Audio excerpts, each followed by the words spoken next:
الرحمن علم القرآن. Assalamualaikum warahmatullahi wabarakatuh. Bagaimana dengan Masjid Nabawi? Di masjid ada kuburan Nabi, Umar, Abu Bakar. Apa sebenarnya yang kita lakukan di Raudhah dan kenapa kita harus ke Raudhah dan apa keutamaannya? Perlu diketahui bahwasanya rumah Nabi SAW itu, bukan di masjid awalnya ya, di luar masjid. Di luar masjid. Hah? Itu di luar masjid, gitu kan? Dan itu dimasukkan ke dalam masjid karena ada dua alasan. Yang pertama, pernah ada orang-orang Yahudi, bukan orang Yahudi sebenarnya. Pernah ada dua orang Yahudi yang berusaha mencuri jasad Nabi Muhammad SAW. Dan itu di pertengahan abad Hijriyah, gitu kan? Dua kali itu pernah terjadi. Yang pertama, dua orang Yahudi pura-pura masuk Islam sampai dahinya hitam dan menjadi orang terbaik masyarakat Madinah, gitu kan? Dalam sejarah kita disebutkan. Sampai kalau ditanya orang Madinah siapa orang yang paling alim, ditunjuk dua orang itu. Pendatang, orang pikir Muslim, memelihara jenggotnya, dahinya hitam, selalu di saf pertama, suka bantu orang susah, luar biasa. Amal ibadahnya semua mereka lakukan. Dan ini pelajaran Bapak Ibu sekalian. Orang Yahudi sekarang yang paling banyak mengacaukan dunia. Umat Islam ini mengacaukan dia. Jangan sampai tertipu dengan hal-hal yang sudah banyak terjadi. Kasus kelompok-kelompok Islam yang banyak terpecah di tengah umat Yahudi di belakangnya. Sudah mulai nyimpang dari wahyu, ini sudah ngaco ini. Udah nggak mungkin, gitu kan. Bahkan teman-teman di Timur Tengah mengirim banyak foto-foto sekarang terbongkar pimpinan-pimpinan banyak aliran yang sudah ngawur, bunuh-bunuh orang Islam sama sini, itu ternyata pimpinan-pimpinannya orang Yahudi. Ada namanya, ada fotonya dikirim ke saya di WhatsApp. Ini lo lihat, ini waktu dia di Amerika belum pakai jenggot, ini pada saat dia sudah ikut dengan kelompok ini pakai jenggot nih. Sampai menjadi jenderalnya, dia memerintahkan bom sana, dia memerintahkan begini, dengan ngomong seperti orang Islam nih. Dan ini rentetan sejarah sudah ada dari dulu. Dari Abdullah bin Sabah yang membentuk Syiah. Di zaman Utsman bin Affan sudah ada.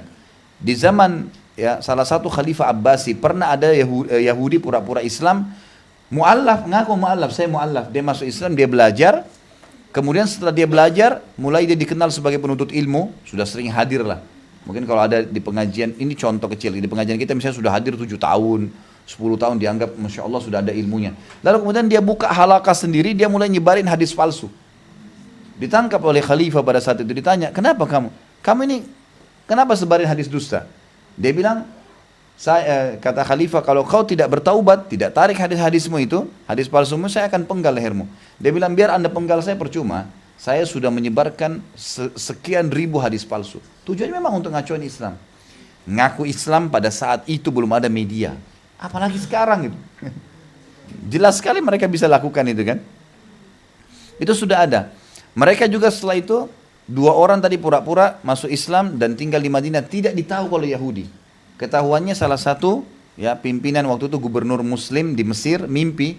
Rasulullah SAW datang kepadanya dan mengatakan, tolong saya, kalimat itu saja.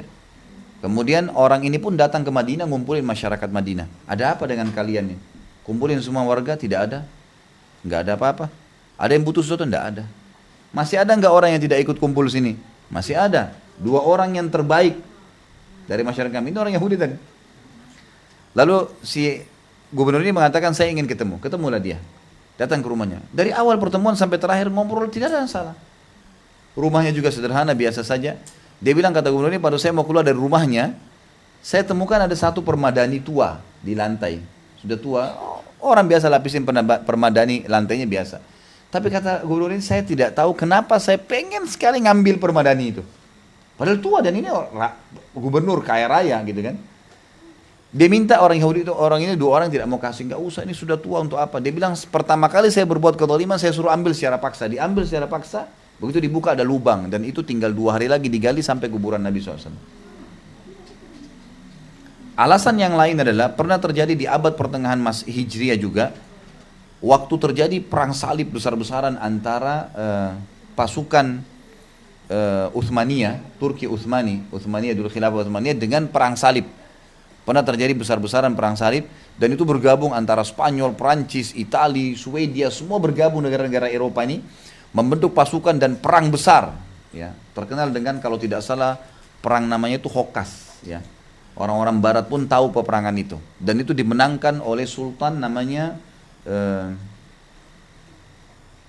ya Allah, Sulaiman Kanuni rahimahullah. Ini ulama dan seorang khalifah, terkenal sekali, luar biasa dengan kesolehannya.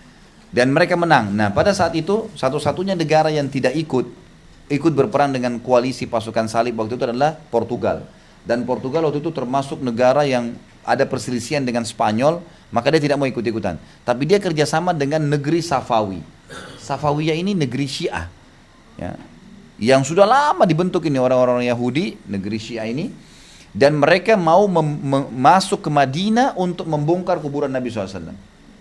Dan berhasil diberhentikan oleh Sulaiman Kanuni. Diperangi tuh. Pertama oleh ayahnya namanya Salim I. Sultan Salim I tuh memerangi sampai hancur akhirnya. Itu kan sampai dikalahkan negara Safawiyah. Tadinya mereka mau menggali tuh. Nah, karena kejadian-kejadian seperti ini, maka untuk amannya kuburan Nabi SAW, rumah Nabi SAW, bukan kuburannya sebenarnya, rumahnya dimasukkan ke dalam masjid, gitu kan. Jadi bukan karena sengaja untuk itu sehingga akhirnya disembah, diibadai, bukan itu. Itu alasan pertama. Alasan kedua memang karena perluasan masjid. Nggak ada tempat di situ kan. Kecuali kalau memang tidak dilebarkan ke arah kiri kanannya, gitu. Perluasannya.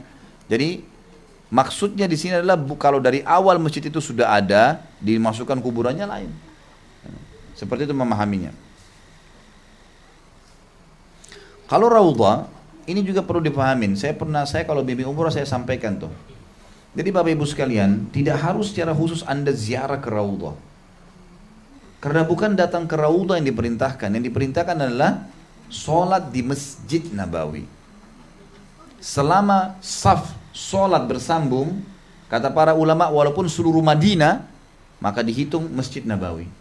Safnya tersambung dari Masjid Nabawi, kayak kita sambung saf sampai ke pagarnya, safnya tersambung, itu masuk. Karena Nabi SAW mengatakan sholat di masjidku ini, tunjuk masjidku ini. Jadi selama masih dalam masjid, maka katakan masjid. Itu fatwa ulama sudah umum. Kemudian dalam ayat Al-Quran ada namanya sababun nuzul dan ada hadis namanya sababul wurud. Ya.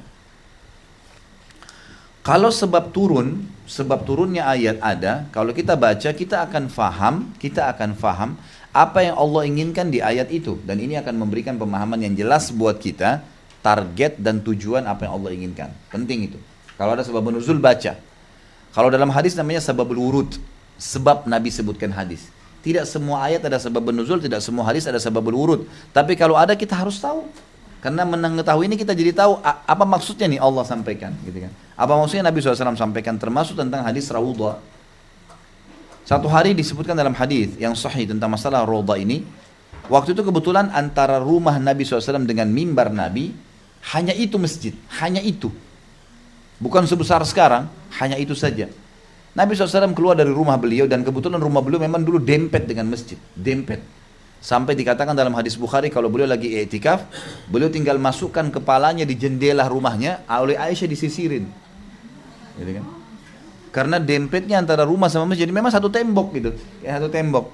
Dan ada jendela dibuka, gitu kan. Maka Nabi SAW waktu itu pernah keluar dari pintu rumah beliau, masuk ke masjid, beliau temukan di masjid beliau ada sahabat yang lagi ngaji, ada yang lagi zikir, ada yang lagi saling menasihatin, ada yang lagi sholat, ada yang lagi baca Quran, ibadah semua. Maka kata beliau pada saat itu, ma baina baiti wa mimbari raudatun min riyadil jannah. Antara rumahku dengan mimbarku taman dari taman surga.